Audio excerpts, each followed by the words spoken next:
Welcome, Mosaic, to the 12. So I'm just kind of curious, how many were late for the 12 o'clock? No one, right? You're so honest. Wow, you're just way too honest for your own good. All right. Well, I'm glad you're here, and I know 12 o'clock is not too early, so just sort of vamp up your Sundays. It's kind of awesome to be able to get up, go get breakfast, go see a movie, and then come be here on time and be together. It's just an important part of what we do each week to set our hearts in alignment. And we're beginning a new series today called Fresh Start. Come on. Oh, that's so good. I didn't know if I was going to make it. I was in Columbus, Ohio, which is somewhere in Middle Earth. And I texted Pastor Joe last night, and I said, it may be you. You may be giving everyone a fresh start, so be ready. I flew out to Columbus Friday night to be in an event of a friend of mine named Lewis Howes, and he has an event called the Summit of Greatness, and so I spoke yesterday morning, and I don't know if I've ever been to Columbus. I don't have a memory of it. And in the little time in between after speaking and meeting a few people and having like a book signing, a couple of my friends, Zach and Sasha, came to see me, and they're huge, by the way. They're just massive, so everybody thought they were my security guards or my bouncers, whichever it might be. And they said, do you want to get lunch together? I said, I'd love to. And they said, what do you want? And I said, anything with meat. Like, you pick the place, as long as there's meat, we're good. And one of them said, there's this place in Columbus that has the best burgers. I said, sure, our burger will work. So we went and took off to this place, and it was near Ohio State University, and it was crazy there because they had a football game going, and we went to this burger joint, probably holds like 200 people. It was jam-packed, and everyone was wearing red. It was hideous, and it was so loud, and I have a fairly significant noise sensitivity, and it was driving me insane. It was just, and there was 20 TVs all playing one game, the Ohio State game against some poor little team called Arkansas State. I didn't even know they had a football team, and it was like abusive. And so we were then looking at the menu, and my friend Sasha's next to me, and he looks like Aquaman, but Russian.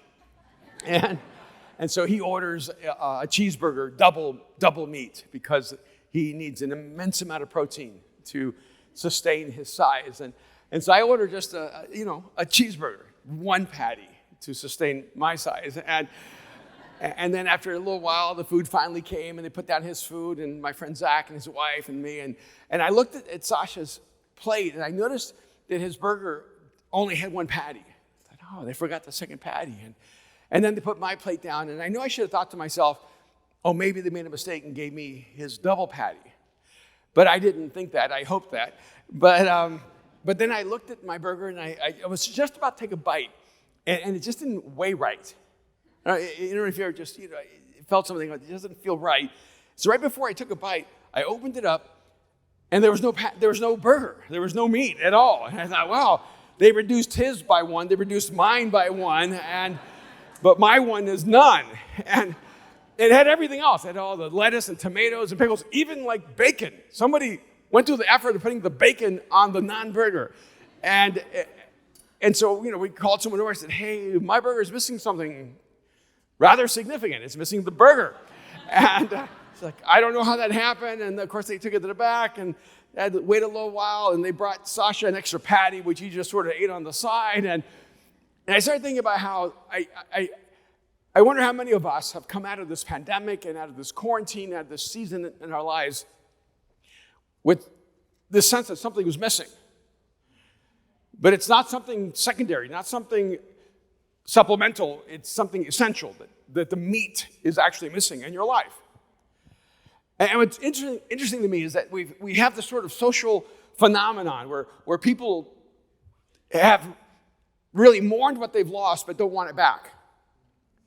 Or they want something back, but they don't know what they want back. And so you lost your job, you lost so much of your life, you lost everything you had worked for, and now what's happening is that millions of people have quit their jobs, millions of people have not returned to any jobs, and millions of people are saying, we don't really want any of that back. We don't want the life we had, we just don't know what life we want. So people are sort of sitting around going, I know I want something, but I don't know what it is. I feel like our lives are like burgers that forgot the meat. We have all the supplemental, but we don't have the essential. The problem is that we don't know what the essential is. I'm on the plane back. In fact, I had to take 4 flights to get to Columbus and back. And in each flight, they offered me a meal called an impossible meatball. It was horrible. It was horrible. It remains impossible. Is there any difference between the burger that had no meat and these meatballs that have no meat, except one's a liar? And I think our lives are somewhere in the spectrum of the meat's completely missing, or we have this fake meat that isn't really meat that's not worth eating. Which is why I wanted us to go through a moment and talk about how to get a fresh start. Because I think we're in a moment where we're lamenting what we lost, but we're also looking back going, I don't want what I lost. I'm sad I lost it, but I don't want it back. But I don't know what I want, so I'm just sort of going to live in neutral and hope eventually I can figure out what's missing in my life. And I know that it's important to have times of pauses, but have you realized that even in the middle of a forced retirement, which is basically what we all had, you didn't really get any rest. You didn't come out of a year where you couldn't go back to work and come out going, wow, I'm so rested. I feel so great. This is incredible. This is like an extended vacation. I'm really ready to crush it now. You came out of a time where you couldn't do anything without the energy to do anything. So what's going on inside of us? I think a huge part of it is because our energy is directed backwards rather than forward. And what we're trying to do is reclaim a past we don't want. And what we actually need is a fresh start to create a future that we never imagined could actually become our lives. There's this beautiful passage in Isaiah 43 that I have been impacted by for years and years. God is speaking to the people of Israel, and he says this, beginning in verse 15. I am the Lord, your holy God, Israel's creator and king. I am the one who cut a path through the mighty oceans. I sent an army to chase you with chariots and horses. Now they lie dead, unable to move. They are like an oil lamp with the flame snuffed out. Forget what happened long ago. Do not think about the past. I am creating something new. There it is. Do you see it? I have put roads in deserts, streams in thirsty lands. Every wild animal honors me, even jackals and owls. I provide water in deserts, streams in thirsty lands for my chosen people. I made them my own nation so that they would pursue me. And then verses 18 and 19, I just want to read to you again in a slightly different translation because I think it's so poetic and so powerful. It says, forget the former things. Do not dwell on the past. See, I am doing a new thing. Now it springs up. Do you not perceive it? This is an interesting moment in the history of Israel. And if you follow the history of Israel, it's a story of incredible hope and disappointment. They always knew that God would set them free, and yet they were always in captivity. And it seemed almost as if the captive changed, but the condition did not. And so whether it was the Egyptians or the Babylonians or the Persians or the Romans, Israel moved from captivity to captivity to captivity. And those moments of brief freedom were almost just a brief moment to exhale and hope that this was the future, but it wasn't. It was just a temporary condition before they were captives again. And now they're captives to the Babylonian Empire. And they're crying out to God and asking God to show up and help them and set them free. And they're not even asking for supplemental benefits. They're just saying, God, can you give us our freedom? Can you deliver us from the oppressive hand of our captors, of our enemies? And God doesn't seem to be showing up, which is really frustrating. You feel like God's not paying attention to your plight, to your pain. And so they cry out to God, and God responds. And his response is, I think, very fascinating. He begins by reminding him who he is. I am the Lord, your holy God, Israel's creator and king. Now, I think Israel knew. But I think sometimes functionally we know things that we no longer know. Or we knew things that we no longer hold as true. And God's in a conversation with them, but the conversations are sort of missing each other. Have you ever talked to someone and no matter what you're talking about, the moment it's their turn, they talk about something else? I mean, have you ever do you have friends like that? The moment you exhale, they just change the subject. They haven't been listening at all. They've just been waiting for you to pause. And if you bring it up, they go, oh, I'm so sorry. What were you saying? And then they try to act like they care. But you know they don't because they've already moved on. And this feels like the conversation between Israel and God. God, we need freedom from the Babylonians. And God says, I want to have a different conversation with you. Let me talk to you about who I am in relationship to you. He's saying the reason you cannot trust what I'm doing is because you don't trust who I am. And I think so oftentimes what happens is that we want God to act a certain way in our life.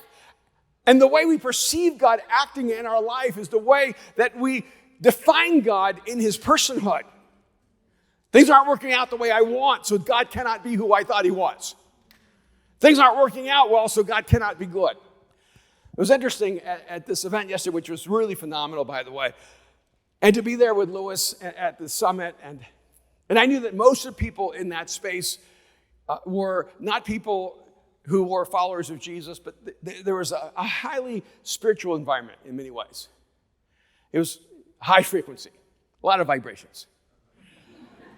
And in the Q&A after I spoke, Lewis asked me, and he said something about how the universe seems to be so for us as human beings. And I said, Lewis, isn't it interesting that whenever it's something positive, it's the universe, and whenever it's something negative, it's God? Has it ever occurred to you that people are so ready to believe the universe is for them, but when it's God, he's always against you? I said, is it possible that the reason we talk like that is because it's hard for us to imagine that if God is a person, he would be for us and he would love us. And so we have more trust in an inanimate energy than we do in a personal God. And there's a reason for that. He goes, well, then why is it so hard for us to connect to our Creator, to this higher power? And I said, it's really simple. It's that the part of us that connects to God is the same part of us that connects to people. And so when you've been betrayed by people, you feel you've been betrayed by God. When you've been lied to by people, you think you've been lied to by God. But when you've been hurt by people, you're convinced you've been hurt by God. And so when you stop trusting people, you stop trusting God, because the only real reflection you have of who God is how people treat you. And so what many of us think is that we stopped believing in God, but actually we did not stop believing in God. We stopped believing in people. We can't say that. You can't say, I no longer believe in humanity. So we say, I'm an atheist. But actually, you're a humanist. Except when we say we're a humanist, we say we're for humans, but actually, it may be that we're really not for humans. See, God begins by saying, I need you to remember who I am, that I'm the God who created you, and I'm the God that you can trust. Because we can't go any further in this conversation if you don't know who I am and don't trust who I am in your life. And he goes on to describe something we're going to dive back into. But what is odd to me is that Israel is talking to God about the captivity of Babylon, and now God's going to paint a picture of the time they were captives to Egypt. He says, I am the one who cut a path through the mighty ocean. I sent an army to chase you with chariots and horses. Now they lie down dead, unable to move. They are like an oil lamp with the flame snuffed out. And Israel's like, you should be asking God the question, why are you talking about Egypt? We're trying to talk to you about Babylon. And in fact, what's really interesting is that the next moment God says, stop thinking about it. Forget what happened long ago. And you go, wait a minute, God, you just brought it up. Now you want us to not bring it up. But you brought it up. And what's odd is, in the scriptures, God says to Israel, remember, remember, remember, remember. In fact, one of the moments that God tells them to remember over and over again is the time he delivered them from Egypt. God says, remember, remember, remember. Forget it. Which one is it? And God says, yes, exactly. So you need to remember the past and forget the past. But more importantly, what you need to do is put the past in the past. You see, what you need to make sure you do and don't do is you need to learn from the past and you need to build on the past, but you have to make sure that you're not living in the past. And it's a nuanced difference. You need to learn from the past. If you don't learn from the past, you're a fool. And you need to build on the past. If you don't build on the past, you're wasting all that you've learned and all that you've built and all that you've earned. But if you live in the past, you are sacrificing your future for the past. You need to keep the past in the past. Don't let the past shape your present or let the past be your future. So God says, forget about it. Stop it. Forget the former things. Do not dwell on the past. You need to learn from it, build on it, and then forget it. But do not dwell in it or live in it. Some of you are still living in the past. But how do you know if you're living in the past and not living for the future? Well, I think there are two dominant experiences we human beings have that will give you an insight to where you're living. If you're struggling with bitterness, you're living in the past. It's one of the strongest human experiences that keeps us trapped in the past. So you can have a painful past. You can have a painful relationship. You can go through betrayal, loss of love. You can have a broken heart and not be trapped in the past. But once you're bitter, once you hold on to bitterness, you are now a prisoner, a captive to the past, incapable of creating your future. You're Taylor Swift.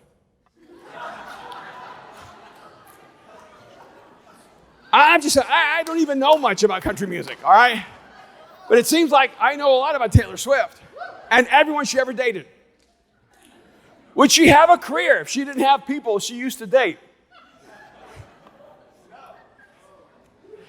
And what really strikes me, just from a sociological perspective, is I can predict something at 100%. She will be unsuccessful in future relationships as long as she's writing about past ones. And that's why she's so popular. See, some of you love Taylor Swift because she gives you language for everyone you hate. Right? So she validates your right to be bitter. What you need to be doing is writing songs about the person you're dating now or the person you're going to date, not the person you used to date. Because bitterness will trap you in the past. And as much as you want it to, it does not trap them in the past. They may have already left you in their rearview mirror. You're deep in their past and you're still stuck in your past. But the only way you can break free of that past, you need to leave the past in the past. The only way you can leave the past in the past is to forgive. The only way you can move on from that is to release that bitterness through forgiveness. But if bitterness will hold you in the past, you know what else will? Regret. And if you are living a life of regret, you're trapped in your past. And we all have regrets. If you have any level of intelligence, you know. I don't understand when they ask, usually actors, do you have any regrets? They go, no. Oh. Have you watched TMZ about your life? I mean, I have regrets. Regrets are choices I made that having wisdom and wholeness and health now, I would not have made. Yes, I have regrets. Oh no, everything's a learning experience. For who? You or everyone you damaged. But here's the interesting thing about regrets, is that when you're living your life filled with regrets, you're still living in the past. You're not learning from the past or building on the past. You're just trapped in your past. And the same power that releases you from bitterness is the same power that releases you from regret. But with bitterness, you need to find the courage to forgive others. But with regret, you have to find the courage to forgive yourself. It's not about denial, it's about ownership. Yeah, looking back, I wish I had not made that choice. Looking back, I wish I had not hurt you. Now, knowing what I know, I wish I had been a different human being. and made different choices and created a different life, but it's who I was and it's what I did, and I own it. But it doesn't own me. And in the same way, you may struggle releasing someone with forgiveness and letting go of your bitterness. Other people will not be happy if you release yourself from regret by forgiving yourself. See, there are people that you've hurt that will not want you to be free of your regret. They'll want you to live your entire life in the shame and the guilt of who you were and what you did. And in the same way, you need to let go of what pain others have caused you. You have to find a way to forgive yourself so that you are not trapped in your own past, even if others won't forgive you. You do what you can to make things right. You do what you can to make amends. You do what you can to heal the wounds you've created. But you don't let them define you. You don't let them hold you back. If you want to have a fresh start, you need to put your past in the past. And it's not just your failures, it's also your successes. See, sometimes we have a hard time putting our failures in the past, but I think sometimes we have a hard time putting our successes in the past. I mean, I've been alive a long time now. I've been alive long enough where I could fall into the trap of the good old days. I could fall into the trap of looking back to my best moments, not forward. Last week, someone I knew in college, he was my college roommate, he sent me a photograph of me in college. I don't think I've ever seen the photograph. And when he sent it to me, I was like shocked. And when I looked at the photograph, I thought, wow, I look good. Are you allowed to say that? It was like, I don't look good in comparison to you, but I look good in comparison to me. And I was like, wow, I look pretty good. And I went, Kim, look, this is me. Well, it isn't me. It was me. I'm my shadow self now, but this was me. And look at that. My shirt was tucked in, honey. I had no waist, no body fat. I'm just going to pause for a moment and reflect on that.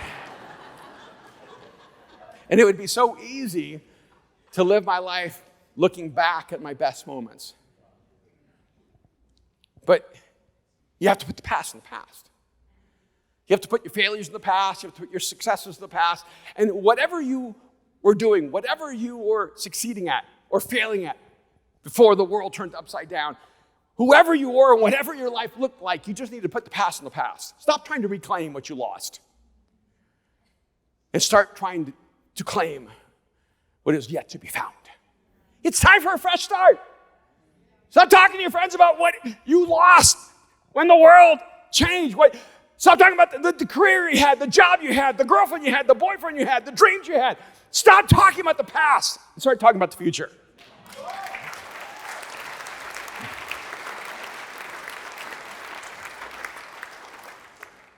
And so God talks about the best moment in their history when God delivered them from Egypt, and he says, forget it. Move on, I'm going to do something better. I'm ready to write a new story, are you? But you not only need to move your past, you need to fight the fight you're in. It's to me interesting how God describes what happened with Egypt. God says, I am the one who cut a path through the mighty ocean. He parted the Red Sea. And he says, I sent an army to chase you with chariots and horses. And I'm going to go, wait a minute, what? You're the one who sent the chariots and horses after us? You just passed right by that, right? Because you don't think God did that part. He goes, yeah, I did that. It's for a dramatic effect. See, you asked for a miracle, but you didn't want a crisis? So yeah, I sent the army to chase you down. I had this great idea. I'm going to set you free just for a moment. I'm going to change their minds just for a moment. I'm going to let you be less powerful than them. I'm going to let you be slower than them. And then I'm going to lead you to a dead end at the Dead Sea or the Red Sea. But it looked like the Dead Sea when you see the Egyptians coming. And then I'm going to have you outnumbered and you're going to have no way of escaping. Is this exciting? And I'm going to be the one behind that. And then at the last minute, I'm going to give you the power to part the waters and to pave a way into the future that you could have never imagined.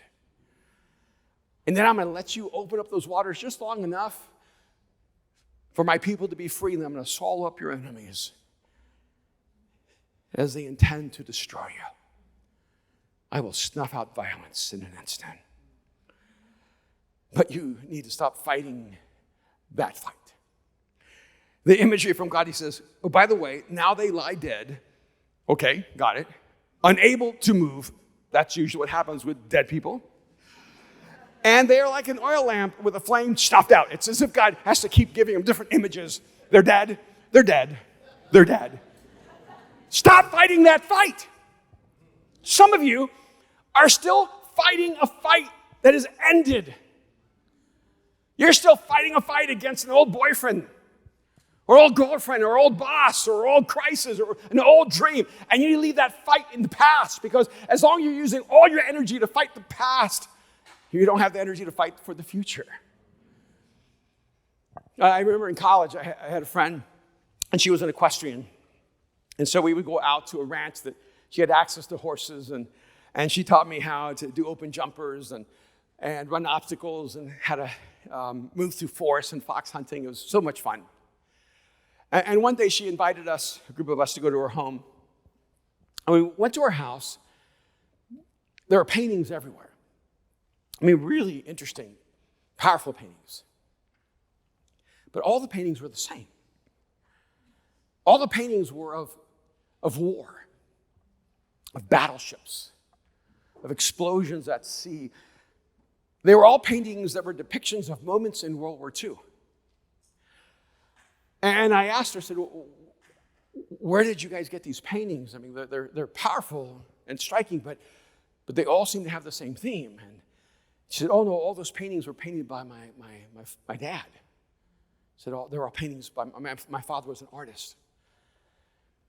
And I said, well, why did he paint this one theme over and over again? She said, he was barely 16 years old when he lied to get into the military.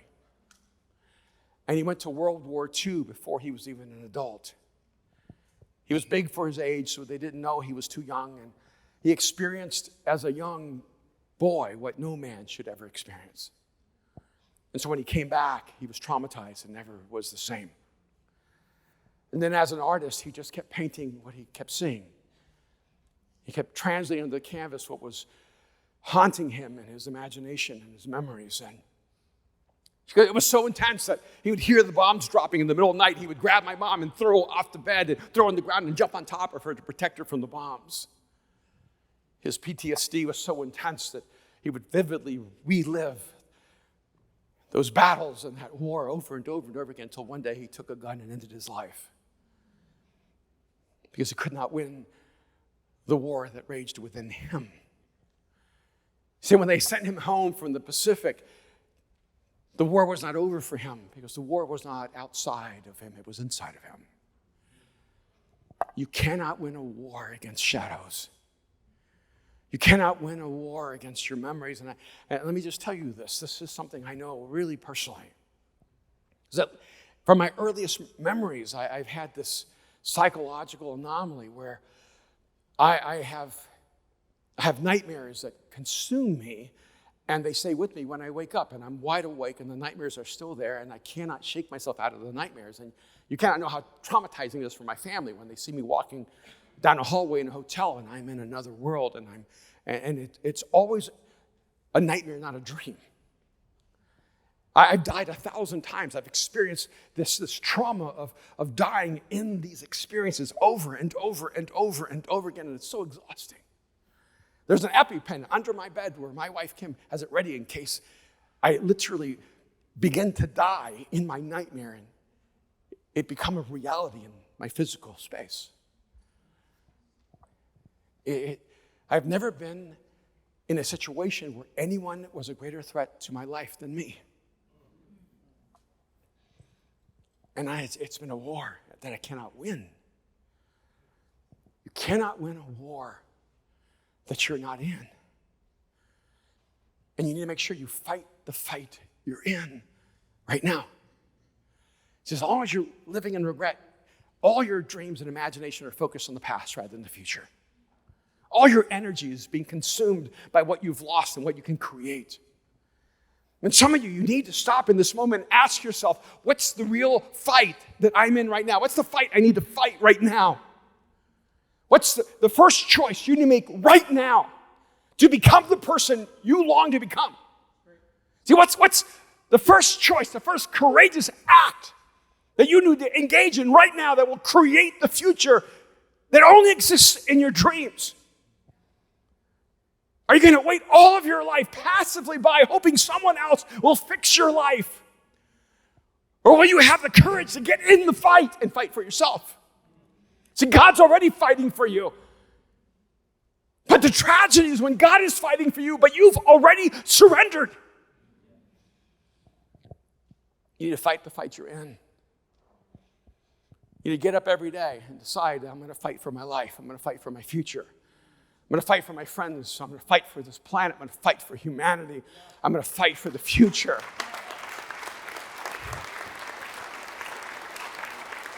And I know I'm in danger of becoming too old school and too irrelevant. Because all the conversation I hear about is like, we just got to end the hustle and end the, the ambition and end the, the urgency and just chill. We just got to rest, relax, just be in the moment. And why go back to work? I mean, it's just work, right? It's like, why get up in the morning to do something? I mean, after all, if we wait long enough, maybe the government will pay for everything we don't want to do.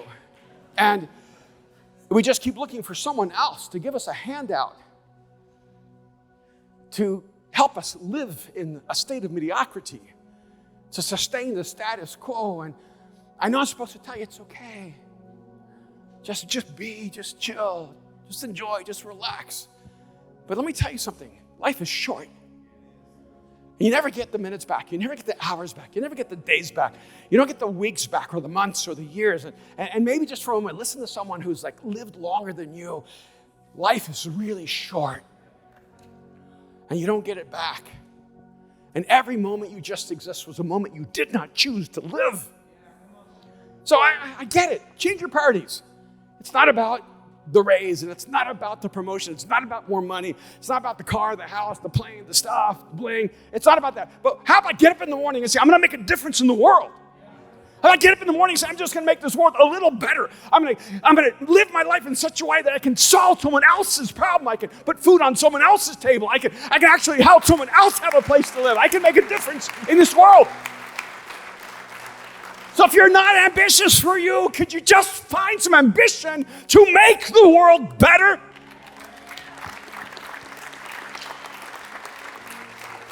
You need to fight the fight you're in.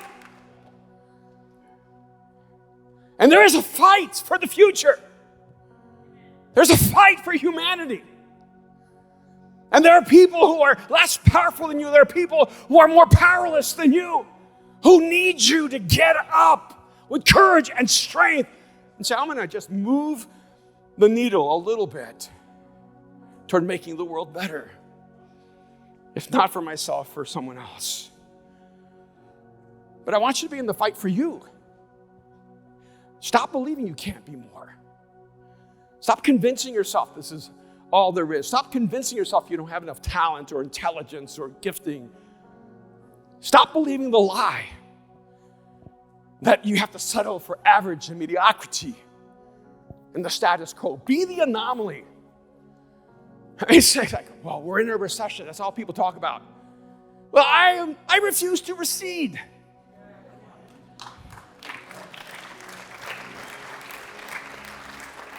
Even if the whole world is something, you can be something else. It's up to you. You need to put your past in your past and fight the fight that you're in if you want a fresh start. But you also need to see what you do not see. This is where it gets a little mystical. God says, put away the former things, do not dwell in the past. He says, behold, open your eyes and see. I am doing a new thing. Now it springs up. Do you not perceive it? I love that. He says, I'm creating something new. This is God. There it is. Do you see it? There it is. Do you see it? I do think it's interesting. We can spiritualize like apathy really well. We can spiritualize fear. We can spiritualize paralysis. We go, I'm just waiting on the Lord. Isn't it nice when you can have a verse to help you justify your worst self? I'm just waiting on the Lord. It's like, you were so fast. It's like you just got there so fast. Like you just have to wait on the Lord to catch up with you. Like, who's faster, Superman or Flash? Who's faster, you or God? I think God is just slightly faster than you. I'm not saying there are not times you don't have to wait on the Lord, but usually you have to wait on the Lord when you're thinking about quitting. See, if you look in the Bible, every time it says wait on the Lord, it's because they were about to give up. Not because they were going forward so fast. God's like, slow down. You're too courageous. Oh, not slow down. You have way too much ambition. Slow down. You're making the future come in faster than I can keep up with you. It's not in the Bible. See, everywhere where the people of God came to a line of demarcation and looked at the challenge of the future, and they said, I don't think so. I think I'm tapping out and going back. See, every time they were going to give up on the freedom waiting for them in their future and were ready to turn back to the slavery of their past, God said, wait on me before you turn back and give up on your future. And then God says, oh, come on, we can do that. And God says, I am creating something new. And in fact, he says, do you see this new thing? It springs up. I'm already doing it. So you don't have to wait on God to do the new thing in your life. You just have to need to see that it's happening all around you right now. But will you perceive it? Will you even be aware of it? This is, to me, one of the most terrifying questions in the Bible. That God could be doing extraordinary things all around you. That God could be percolating a future all around you. That God could be ushering in a future all around you just for you. But because you're looking at the past, you do not have the eyes to see your future. You say, it's happening. I'm doing a new thing. Now it springs up. And his description is so beautiful. It's a little edgy. He says, I put roads in the desert, streams in thirsty lands. Every wild animal honors me except for you. Even jackals and owls. I don't know what the deal is with jackals and owls, but the fact that they're actually giving God honor is huge. He says, I am providing water in the desert. You see, with Egypt, God needed to part the ocean, the sea. But with Babylon, God needs to bring water out of the desert. He says, streams in thirsty lands for my chosen people. I've made them my own nation so that they would praise me. And God is saying, I'm doing it all around you, but you can't see it. You can't see it. Have you ever just been so overwhelmed by everything you've lost? You ever just been so angry at God that you just cannot even see any goodness around you? You can actually become blind to beauty if you're not careful. You can become blind to wonder. You can become blind to gratitude. You can become blind to worship. And God says, I'm doing it all around you. All I need you to do is open up your eyes and see what you cannot see. I mean, like so many of you, I lost so much during the pandemic. I mean, I lost a whole career that allows me to be here. And I had to look back and go, wow, that's never coming back. That's gone forever. And I could spend my entire life trying to rebuild something that's now in the past, where I can be really creative and build something that I've never seen before. So during the pandemic, I wrote a book and I created a graphic novel and I started a fashion company. And then out of that came out the masterclass on the art of communication. And I realized I started creating things. Well, one, when you're unemployed or when you can't work, you have so much free time. Just because no one's paying you doesn't mean you can't work. Just because you don't have a job doesn't mean you can't create. In fact,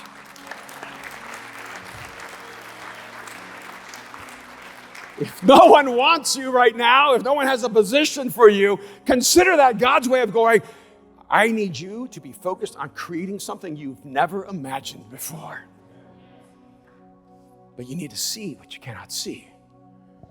which, by the way, is why it's so critical to enter into a relationship with Jesus. Because when you enter into a relationship with the God who created you, you now see the world through the eyes of God. You have a new lens. It becomes extraordinary. You should wake up every morning with new eyes. You should wake up in the morning knowing, I'm going to see the impossible today. I'm going to see the invisible. I'm going to see the wonderful. I'm going to see beauty. I'm going to see opportunities and possibilities that no one else can see. And when I see them and I step into them, other people can ask me, how did you see that? And you can just tell them, I can see what I could not see. Because I have a fresh start. So I'm not living in the past. I'm creating the future. What would happen if every one of us right now decided, this is my moment. Let go of what is lost so I can take a hold of what is yet to be gained. What do we decide to do with this moment? I kind of feel like you have very little competition, by the way. We have a moment where a huge majority of people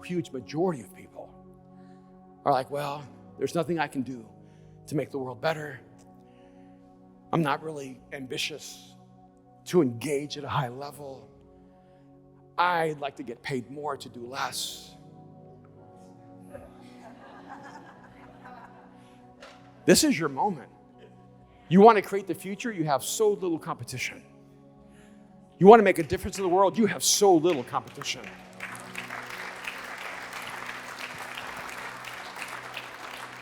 And if you want a fresh start, this is where you start.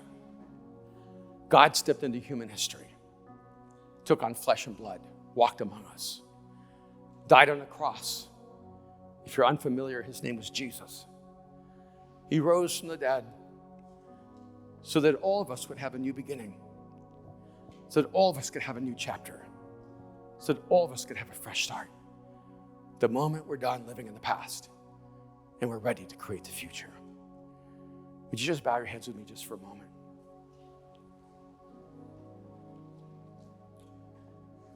If you're here today and you've been dwelling and living in your past and you're just sick of it, but you're ready to begin to create a new future, you're ready for a fresh start, and you know that you need God to make that happen, and you're ready to trust Jesus with your life, what I'd like for you to do right now is just pray a simple prayer where you invite Jesus to come into your life and change everything. Right now, just pray to him, Jesus, I give you my life. Right now, just tell him, Jesus, I give you my life.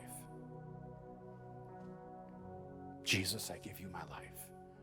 This is where it starts. This is where the fresh start begins.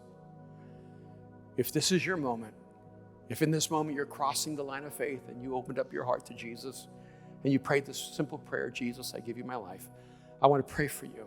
I want to mark this moment as your fresh start. If you just prayed, Jesus, I give you my life, would you just raise your hand right now in this moment, just quickly, right now, don't wait.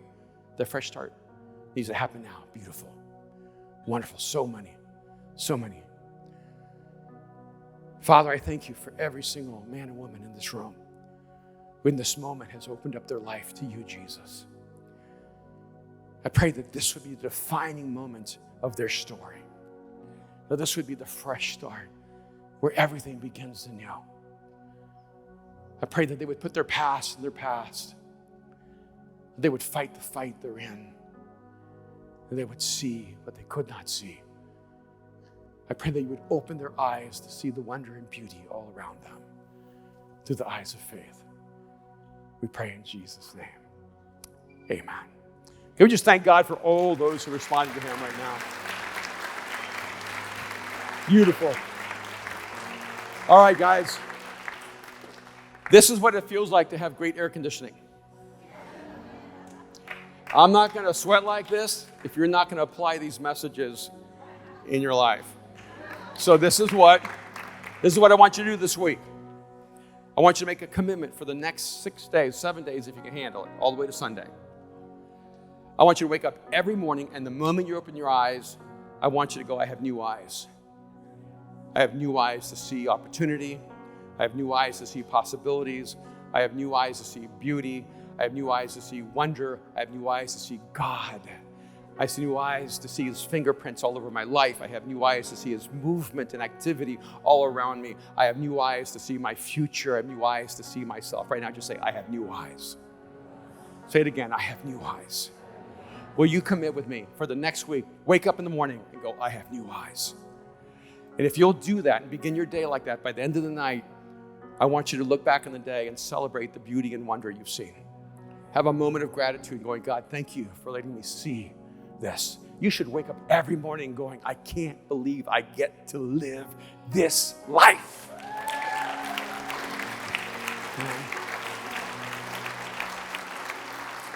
So for the next 3 weeks, I'm going to attempt to drive you insane. I'm going to try to put a drop of madness in you that will make you believe that your life can be more, that you can be more, and to never settle for less. God bless you.